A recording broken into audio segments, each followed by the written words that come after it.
لا حول ولا قوة إلا بالله العلي العظيم. أعوذ بالله السميع العليم من الشيطان اللعين الرجيم.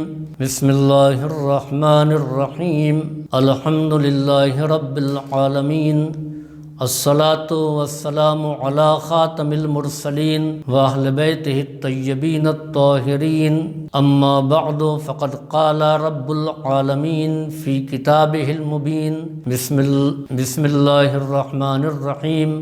وعلى الله فلیتوکل المؤمنون. شیعہ زاداری چینل کے ناظرین کی خدمت میں سلام عرض ہے. آج توکل علی اللہ کی دوسری قسط ہے جو آپ کے سامنے پیش ہے. صاحبان ایمان کی نشانی اور پہچان یہ ہے کہ وہ اللہ پر توکل کرتے ہیں، اللہ پر بھروسہ کرتے ہیں. پہلی بات یہ ہے کہ ہم یہ جانیں کہ توکل کہتے کسے ہیں، توکل کے معنی کیا ہے. اس سلسلے میں دو نظریات ہیں. بعض لوگ اس خیال کے ہیں کہ ہم کو کچھ کرنا نہیں ہے، جو کچھ بھی ہے وہ اللہ پر اعتماد کرنا ہے، وہ ہاتھ پر ہاتھ رکھ کر کے بیٹھے رہتے ہیں اور وہ کہتے ہیں کہ جب خدا نے وعدہ کیا ہے تو خدا ہی جو ہے وہ وسائل کو بھی فراہم کرے گا، ہم کو کچھ کرنے کی ضرورت نہیں ہے. اور دوسرے ایسے بے دین افراد بھی ہیں کہ جو یہ کہتے ہیں کہ جب ہمارے پاس طاقت ہے، ہمارے پاس قوت ہے، ہمارے پاس وسائل ہیں تو ہم کو دعا کرنے کی کیا ضرورت ہے اور خدا سے کہنے کی کیا ضرورت ہے. جیب میں ہمارے پاس پیسہ ہے، ہم کو مکان بنوانا ہے تو بنوا لیں گے. یہ ہم کیوں کہیں کہ آپ خدا سے دعا کیجئے اور خدا ہمارے لیے گھر تعمیر کرنے میں مدد فرمائے، یا اس قسم کی اور بھی باتیں ہیں. وہ کہتے ہیں کہ جب وسائل فراہم ہیں تو ہم کو خدا پر توکل کی ضرورت نہیں ہے. ایک خیال یہ ہے کہ ہم کو کچھ نہیں کرنا چاہیے، جب خدا نے وعدہ کیا ہے تو ہم بیٹھے رہیں گے، خدا نے وعدہ کیا ہے تو وہ پورا کرے گا. یقیناً خدا وعدے کو پورا کرے گا. دونوں نظریہ اسلامی تعلیم کے اعتبار سے صحیح نہیں ہے. نہ یہ کہ ہاتھ پر ہاتھ رکھ کر کے ہم بیٹھے رہیں اور ہم کچھ نہ کریں، نہ رزق کی تلاش میں جائیں، نہ اسباب حیات کو فراہم کریں، تو یہ بھی غلط ہے. اور یہ کہ ہم صرف مادی اسباب پر اتنا بھروسہ کر لیں تو اب کہ اللہ کوئی چیز ہی نہیں ہے، خدا کوئی طاقت ہی نہیں ہے، اس پر توکل کرنے کی ضرورت نہیں ہے، یہ بھی بالکل غلط ہے. آپ دیکھیے سورہ مبارک جمعہ میں پروردگار عالم نے صاحبان ایمان کے لیے یہ نہیں کہا ہے کہ وہ ہاتھ پر ہاتھ رکھ کر کے بیٹھے رہیں، اور نہ ان سے یہ کہا ہے کہ وہ مادیات میں اتنا گھر جائیں کہ ذکر خدا سے غافل ہو جائیں. یا ایھا الذین آمنوا اذا نودی للصلاۃ من یوم الجمعہ فاسعوا الی ذکر اللہ وذروا البیع. اے صاحبان ایمان، جب تم کو جمعے کے دن آواز دی جائے نماز کے لیے تو تم ذکر خدا کی طرف دوڑو، خرید و فروخت کو، کاروبار حیات کو چھوڑ دو. اگر دکان میں ہو تو دکان کو بند کر دو، اگر کھیت میں ہو تو کھیتی باڑی کو اس وقت چھوڑ دو، اگر تم صنعت میں ہو، کچھ بنا رہے ہو، مینوفیکچرنگ کر رہے ہو تو تم اس کو بھی چھوڑو اور ذکر خدا کی طرف آؤ. اس کے معنی یہ ہے کہ خدا کاروبار حیات کو اسی وقت تک برداشت کرتا ہے جب تک ذکر خدا میں مزاحم نہ ہو. اب آئیے، ہر آدمی مسجد کی طرف آ گیا، دکاندار نے دکان بند کر دیا، کسان نے کھیت کا کام چھوڑ دیا، صنعت کار نے اپنی صنائی اور کاریگری کو چھوڑ دیا. ایسے میں کچھ وہ لوگ بھی ہوتے ہیں جن کا خدا پر توکل نہیں ہوتا. وہ سوچتے ہیں کہ سب کی تو دکانیں بند ہیں، عبد الرحمن بھی گئے، محمد عباس بھی گئے اور فلاں بھی گئے، سب کی دکانیں بند ہیں، اگر ہم دکان کھولے رہیں گے تو جتنے گراہک ہیں وہ ہمارے پاس آئیں گے، لہٰذا ہم 1 گھنٹے میں بہت زیادہ بکری کر لیں گے. عزیزوں، یہی ہے اللہ پر توکل نہ کرنا. اب لیجئے سب لوگ مسجد میں آ گئے، نماز جمعہ تمام ہو گئی، تو اب اس کے بعد کیا مسجد میں بیٹھے رہیں، قرآن پڑھتے رہیں، ذکر خدا کرتے رہیں یا اور نمازیں پڑھتے رہیں؟ تو وہاں یہ حکم دیا جا رہا ہے کہ فَإِذَا قُضِيَتِ الصَّلَاةُ فَانتَشِرُوا فِي الْأَرْضِ وَابْتَغُوا مِنْ فَضْلِ اللَّهِ وَاذْكُرُوا اللَّهَ كَثِيرًا لَعَلَّكُمْ تُفْلِحُونَ. جب نماز پوری ہو جائے، نماز ختم کر لو تو پھر اس فانتشروا فی الارض، تم زمین پر منتشر ہو جاؤ۔ اگر کھیت سے آئے ہو تو واپس کھیت میں چلے جاؤ، اگر تجارت سے آئے ہو تو تجارت میں لوٹ جاؤ، اگر تم صنعت سے آئے ہو تو اپنے کاریگری اور صنعت کاری میں لوٹ جاؤ، اب یہاں پر تمہیں بیٹھنا نہیں ہے۔ تو اس کے معنی یہ ہیں کہ نہ تجارت بغیر بندگی کے ہے، نہ بندگی بغیر تجارت کے ہے، دونوں ہونا چاہیے، یعنی کاروبار حیات بھی ہونا چاہیے اور اللہ کی بندگی بھی ہونا چاہیے۔ بس فرق اتنا ہے کہ بندگی کے بغیر تجارت ہے، کھیتی باڑی ہے، صنعت کاری ہے، لیکن اللہ کی بندگی کے بعد اب تجارت کا نام کیا ہے؟ وابتغوا من فضل اللہ، تو یہ فضل خدا ہے، چاہے وہ تجارت ہو، چاہے وہ زراعت ہو اور چاہے وہ صنعت ہو، اس کا نام فضل خدا ہے۔ تو ہم کو یہ ذہن میں یہ بات رکھنی چاہیے کہ توکل کے یہ معنی نہیں ہیں کہ ہم اسباب کو فراہم نہ کریں۔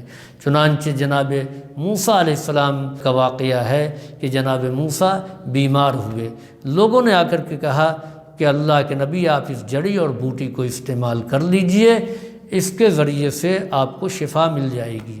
جناب موسیٰ نے کہا نہیں، اللہ ہم کو شفا دے گا، ہم کو دوا کی ضرورت نہیں ہے۔ کئی روز گزر گئے، جناب موسیٰ شفا یاب نہیں ہوئے۔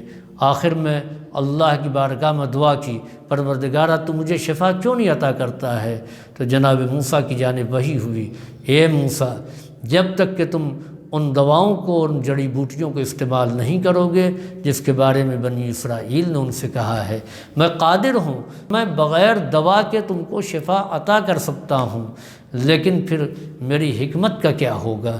میں نے ان دواؤں کو عبث نہیں پیدا کیا ہے، میں نے شفا کو دواؤں کے اندر پوشیدہ رکھا ہے، لہٰذا تم جاؤ اور جا کر کے ان جڑی بوٹیوں کو استعمال کرو، اسی کے ذریعے سے تم کو شفا ملے گی۔ تو اس کے معنی یہ ہیں کہ توکل کے معنی نہیں ہے کہ آپ خدا پر توکل کر کے بیٹھے رہیں اور کچھ نہ کریں۔ کچھ نہ کرنے کا نام توکل نہیں ہے، آپ کچھ کیجئے لیکن اپنے کرنے پر اعتبار نہ کر کے خدا پر اعتبار کیجئے، اس کا نام توکل کہلاتا ہے۔ اور جب خدا پر توکل کر کے کوئی کام ہوتا ہے تو اللہ کی حکمت جو ہے وہ اس کو کامیاب بناتی ہے۔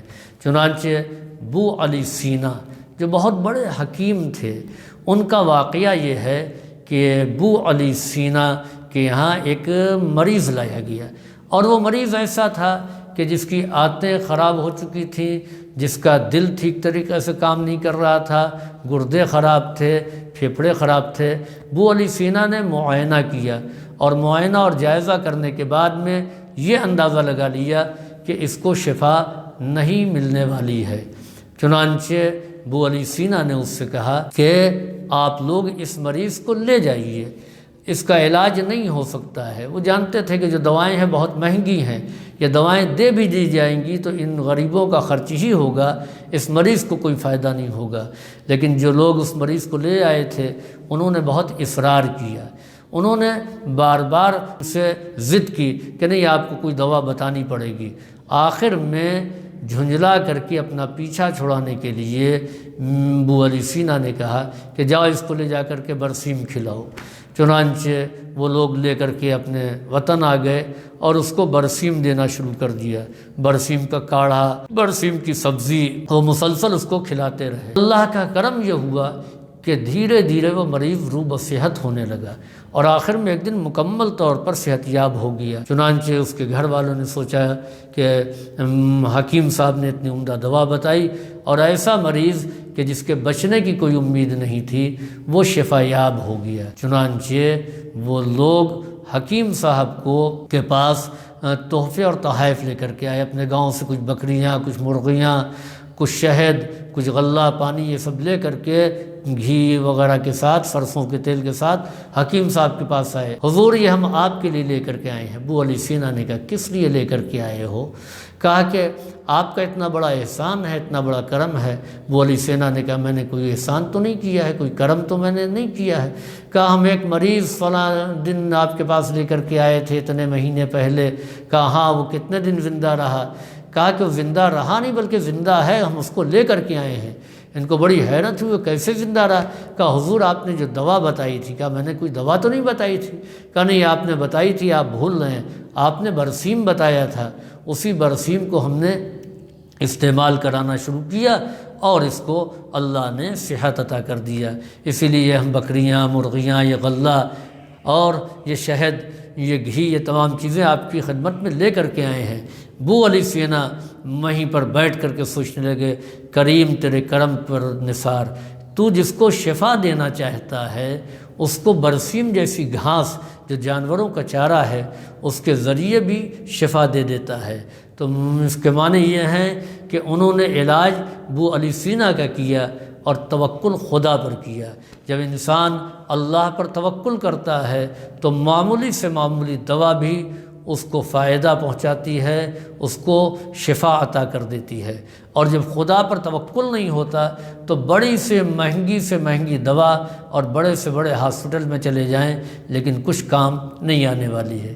یہی وجہ ہے کہ دوا کے ذریعے دوا ہی پر اعتماد نہیں کرنا چاہیے بلکہ دعا اور دوا یہ دونوں ساتھ ساتھ ہونا چاہیے۔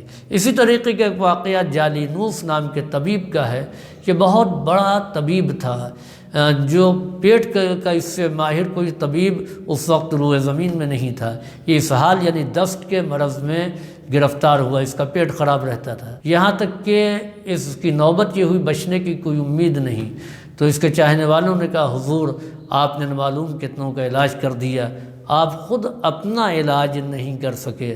چنانچہ جالینوس نے اس کو ایک پڑیا دی اور کہا کہ جاؤ گھڑے میں ڈال دو۔ اس نے گھڑے کا ڈھکن ہٹایا اور پڑیا ڈال دی، گھڑا پانی سے بھرا ہوا تھا۔ تھوڑی دیر کے بعد جالینوس نے اس سے کہا اس گھڑے سے مجھے ایک گلاس پانی لا کر کے دو۔ اب جو پانی اس میں پلٹنا چاہتا ہے تو پانی پورا جم چکا تھا، پانی اس گھڑے سے نہیں نکلا۔ تو جالینوس نے کہا کہ دیکھو وہ دوا جس نے گھڑے کے پانی کو جما دیا اس کو بھی میں نے اپنے اوپر استعمال کیا لیکن اس سے شفا نہیں مجھے ملی۔ تو یاد رکھو کہ شفا کا تعلق دوا سے کم قضا اور قدر الہی سے زیادہ ہے۔ جب اللہ کسی کو شفا دینا چاہتا ہے تو معمولی دوا سے دے دیتا ہے، اور جب شفا مقدر میں نہیں ہوتی تو بڑی سے بڑی دوا سے بھی مرض کا علاج نہیں ہو پاتا ہے۔ تو عرض کرنے کا مدعا یہ ہے کہ ہم کو اسباب بھی فراہم کرنا ہے، ہم کو خالی ہاتھ نہیں بیٹھے رہنا ہے، اسباب کو بھی فراہم کرنا ہے، اور اسباب کے فراہم کرنے کے ساتھ ساتھ ہم کو اسباب کو بھی فراہم کرنا ہے، اور اسباب کے فراہم کرنے کے ساتھ ساتھ خدا پر توکل اور بھروسہ بھی کرنا ہے ہم کو۔ السلام علیکم ورحمۃ اللہ وبرکاتہ۔ شیعہ زداری، پیغام اہل بیت کو پہنچانے کا راستہ۔